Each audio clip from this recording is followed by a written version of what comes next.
22 अप्रैल 2025 को लश्कर तैयबा से संबंधित पाकिस्तानी और पाकिस्तान प्रशिक्षित आतंकवादियों ने भारत में जम्मू और कश्मीर के पहलगाम में भारतीय पर्यटकों पर बर्बरतापूर्ण हमला किया। 25 भारतीयों और एक नेपाली नागरिक को कायरतापूर्ण मौत के घाट उतार दिया गया। मुंबई के 26 नवंबर 2008 के हमलों के बाद यह भारत में हुई किसी आतंकवादी हमले में मारे गए आम नागरिकों की संख्या की दृष्टि से सबसे गंभीर घटना है। पहलगाम का हमला अत्यधिक बर्बरतापूर्ण था, जिसमें वहां मौजूद लोगों को करीब से और उनके परिवारों के सामने सिर पर गोली मारी गई। हत्या के इस तरीके से परिवार के सदस्यों को जानबूझकर आघात पहुंचाया गया। साथ ही उन्हें यह नसीहत भी दी गई कि वे वापस जाकर इस संदेश को पहुंचा दें। यह हमला स्पष्ट रूप से जम्मू और कश्मीर में बहाल हो रही सामान्य स्थिति को बाधित करने के उद्देश्य से किया गया था। चूंकि पर्यटन फिर से अर्थव्यवस्था का मुख्य आधार बन रहा था, इस हमले का मुख्य उद्देश्य इसे प्रतिकूल रूप से प्रभावित करना था। पिछले वर्ष आप सभी जानते हैं 2.25 करोड़ से अधिक पर्यटक कश्मीर आए थे। इस हमले का मुख्य उद्देश्य इसलिए संभवतः यह था कि इस संघ राज्य क्षेत्र में विकास और प्रगति को नुकसान पहुंचाकर इसे पिछड़ा बनाए रखा जाए और पाकिस्तान से लगातार होने वाले सीमा पार आतंकवाद के लिए उपजाऊ जमीन बनाने में सहायता की जाए। हमले का यह तरीका जम्मू और कश्मीर और शेष राष्ट्र दोनों में सांप्रदायिक दंगे भड़काने के उद्देश्य से भी प्रेरित था। इसका श्रेय सरकार और भारत के सभी नागरिकों को दिया जाना चाहिए कि इन प्रयासों को विफल कर दिया गया। एक समूह ने खुद को रेजिस्टेंस फ्रंट TRF कहते हुए इस हमले की जिम्मेदारी ली है। यह समूह संयुक्त राष्ट्र द्वारा प्रतिबंधित पाकिस्तानी आतंकवादी समूह लश्कर तैयबा से जुड़ा हुआ है। यह उल्लेखनीय है कि भारत ने मई और नवंबर 2024 में संयुक्त राष्ट्र की 1267 कमेटी की सैंक्शंस मॉनिटरिंग टीम को अर्धवार्षिक रिपोर्ट प्रस्तुत की थी, जिसमें TRF के बारे में साफ इनपुट दिए गए थे। इससे पाकिस्तान स्थित आतंकवादी समूहों के लिए कवर के रूप में TRF की भूमिका सामने आई थी।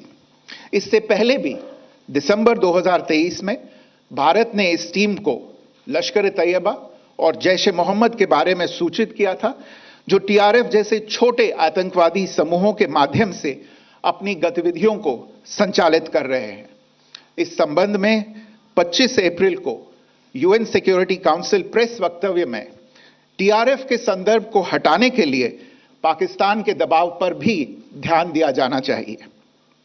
पहलगाम आतंकवादी हमले की जांच से पाकिस्तान के साथ आतंकवादियों के संपर्क उजागर हुए हैं। रेजिस्टेंस फ्रंट द्वारा किए गए दावे और लश्कर तैयबा से ज्ञात सोशल मीडिया हैंडल द्वारा इसको रीपोस्ट किया जाना इसकी पुष्टि करता है। चश्मदीद गवाहों और विभिन्न जांच एजेंसियों को उपलब्ध अन्य सूचनाओं के आधार पर हमलावरों की पहचान भी हुई है। हमारी इंटेलिजेंस ने इस टीम के योजनाकारों और उनके समर्थकों की जानकारी जुटाई है। इस हमले की रूपरेखा भारत में सीमा पार आतंकवाद को अंजाम देने के पाकिस्तान के लंबे ट्रैक रिकॉर्ड से भी जुड़ी हुई है, जिसके लिखित और स्पष्ट दस्तावेज उपलब्ध हैं। पाकिस्तान दुनिया भर में आतंकवादियों के लिए एक शरण स्थल के रूप में पहचान बना चुका है। यहां अंतर्राष्ट्रीय स्तर पर प्रतिबंधित आतंकवादी सजा पाने से बचे रहते हैं। इसके अलावा पाकिस्तान ने इस मुद्दे पर विश्व और फाइनेंशियल एक्शन टास्क फोर्स जैसे अंतर्राष्ट्रीय मंचों को जानबूझकर गुमराह करने के लिए भी जाना जाता है। साजिद मीर का मामला, जिसमें इस आतंकवादी को पाकिस्तान ने मृत घोषित कर दिया था और फिर अंतर्राष्ट्रीय दबाव के परिणाम स्वरूप वो जीवित पाया गया, इसका सबसे स्पष्ट उदाहरण है। यह स्वाभाविक है कि पहलगाम में हुए इस हमले से जम्मू और कश्मीर के साथ साथ भारत के अन्य भागों में भी आक्रोश देखा गया। हमलों के बाद भारत सरकार ने स्वाभाविक रूप से पाकिस्तान के साथ संबंधों को लेकर कुछ कदम उठाए। आप सभी उन निर्णयों से अवगत हैं जिसकी घोषणा 23 अप्रैल को की गई थी। तथापि यह आवश्यक समझा गया कि 22 अप्रैल के हमले के अपराधियों और उनके योजनाकारों को न्याय के कटघरे में लाया जाए। हमलों के एक पखवाड़े के बाद भी पाकिस्तान द्वारा अपने क्षेत्र या अपने नियंत्रण वाले क्षेत्रों में आतंकवादियों की इंफ्रास्ट्रक्चर के विरुद्ध कार्रवाई करने के लिए कोई स्पष्ट कदम नहीं उठाया गया है। उल्टे वो इनकार करने और आरोप लगाने में ही लिप्त रहा है। पाकिस्तान आधारित आतंकवादी मॉड्यूल्स पर हमारी खुफिया निगरानी ने संकेत दिया है कि भारत के विरुद्ध आगे भी हमले हो सकते हैं। अतः इनको रोकना और इनसे निपटना दोनों को बेहद आवश्यक समझा गया। आज सुबह, जैसा कि आपको ज्ञात होगा, भारत ने इस तरह के सीमा पार हमलों का जवाब देने और उन्हें रोकने तथा उनका प्रतिरोध करने के अपने अधिकार का प्रयोग किया है। यह कार्यवाही नपीतुली, नॉन एस्केलेटरी, आनुपातिक और जिम्मेदारीपूर्ण है। यह आतंकवाद की इंफ्रास्ट्रक्चर को समाप्त करने और भारत में भेजे जाने वाले संभावित आतंकवादियों को अक्षम बनाने पर केंद्रित है। आपको यह भी स्मरण होगा कि 25 अप्रैल 2025 को संयुक्त राष्ट्र सुरक्षा परिषद ने पहलगाम आतंकवादी हमले पर एक प्रेस वक्तव्य जारी किया था, जिसमें आतंकवाद के इस निंदनीय कार्य के अपराधियों, आयोजकों, फाइनेंसरों और प्रायोजकों को जवाबदेह ठहराने। सुप्रभात देवियों और सज्जनों, मैं कर्नल सोफिया कुरैशी और मेरे साथ विंग कमांडर व्योमिका सिंह आज आपको 6 से 7 मई 2025 की रात 1:05 से 1:30 बजे के बीच भारतीय सशस्त्र बलों द्वारा अंजाम दिए गए ऑपरेशन सिंदूर के बारे में जानकारी देंगे। ऑपरेशन सिंदूर 22 अप्रैल को पहलगाम में हुए विभत्स आतंकवादी हमले के शिकार मासूम नागरिकों व उनके परिवारों को न्याय देने के लिए लॉन्च किया गया था। इस कार्रवाई में 9 टेररिस्ट कैंप्स को टारगेट किया गया और पूरी तरह से इसे बर्बाद किया गया। पाकिस्तान में पिछले 3 दशकों से टेरर इंफ्रास्ट्रक्चर का निर्माण हो रहा है। इसमें recruitment, indoctrination centres, training areas व लॉन्च पैड शामिल थे, जो पाकिस्तान और पाक अधिकृत जम्मू कश्मीर POJK दोनों में फैले हैं। Operation Sindoor was launched by Indian Armed Forces to deliver justice to the victims of Pahalgam terror attack and their families. 9 terrorist camps were targeted and successfully destroyed. Over the last 3 decades, Pakistan has systematically built terror infrastructure. It is a complex web of recruitment and indoctrination centers, training areas for initial and refresher courses, and launch pads for handlers. These camps are located both in Pakistan as well as Pakistan-occupied Jammu and Kashmir areas. Some of the well-known training camps are located, as you can see on the screen. They are distributed from Savai Nala in the north, counting to approximately 21, ending at Bhagalpur to the south.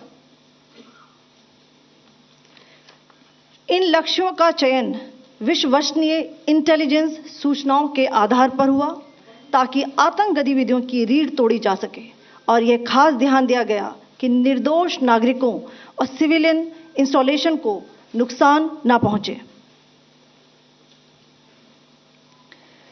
The selection of these targets for Operation Sindoor was based on credible intelligence inputs and role of these facilities in perpetrating the terror activities. The locations were so selected to avoid damage to civilian infrastructures and loss of any civilian lives.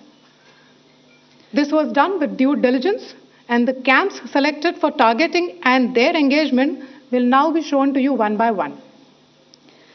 PoJK के target आपको बताना चाहूँगी। सबसे पहले सवाई नाला camp Muzaffarabad, जो कि PoJK के लाइन ऑफ कंट्रोल से 30 किलोमीटर दूर है। यह एक लश्कर ए तोयबा का ट्रेनिंग सेंटर था। 20 अक्टूबर 2024 सोनमर्ग, 24 अक्टूबर 24 गुलमर्ग, 22 अप्रैल 2025 पहलगाम, इन हमलों के आतंकियों ने यहीं से प्रशिक्षण लिया था। सैयदना बिलाल कैंप मुजफ्फराबाद, यह एक जैश ए मोहम्मद का स्टेजिंग एरिया है। यह हथियार, विस्फोटक और जंगल सर्वाइवल ट्रेनिंग का केंद्र भी था। गुलपुर कैंप कोटली, यह एलओसी से 30 किलोमीटर दूर था। लश्कर ए तोयबा का बेस था जो रजौरी, पुंछ में सक्रिय था। 20 अप्रैल 2023 को पुंछ में और 9 जून 2024 को तीर्थ यात्रियों के बस हमले में यहीं से आतंकी को ट्रेन किया गया था।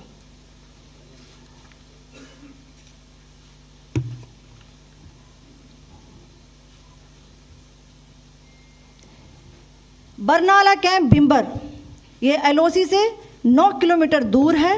यहाँ पर हथियार, हैंडलिंग, आईईडी व जंगल सर्वाइवल का प्रशिक्षण केंद्र था। अब्बास कैंप कोटली,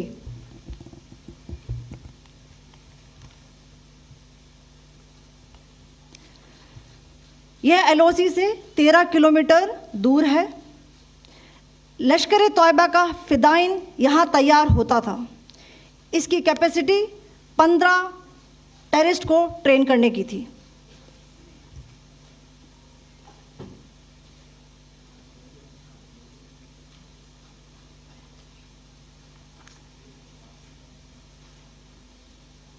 अब मैं पाकिस्तान के अंदर के टारगेट से अवगत कराना चाहूँगी। पहला, सर्जल कैंप सियालकोट, यह अंतर्राष्ट्रीय सीमा से 6 किलोमीटर की दूरी पर है, सांबा कठुआ के सामने।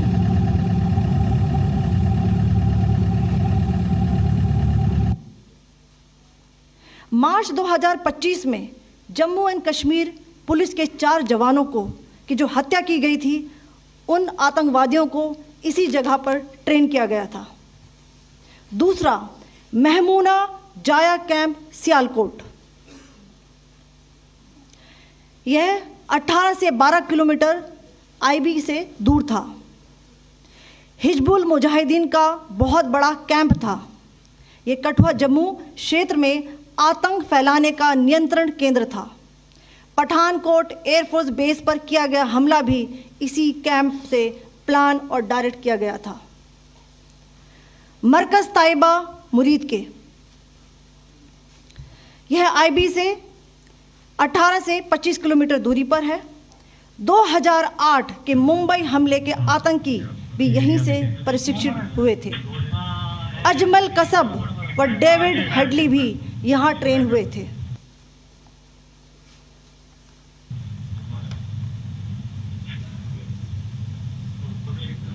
आगे दूसरा आया।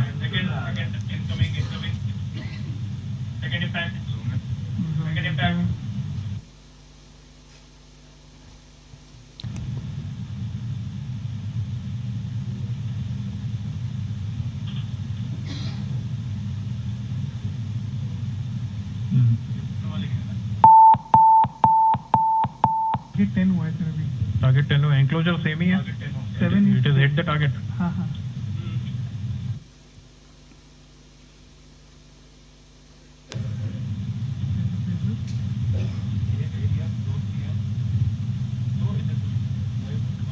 तीसरा आ गया सर इम्पैक्ट।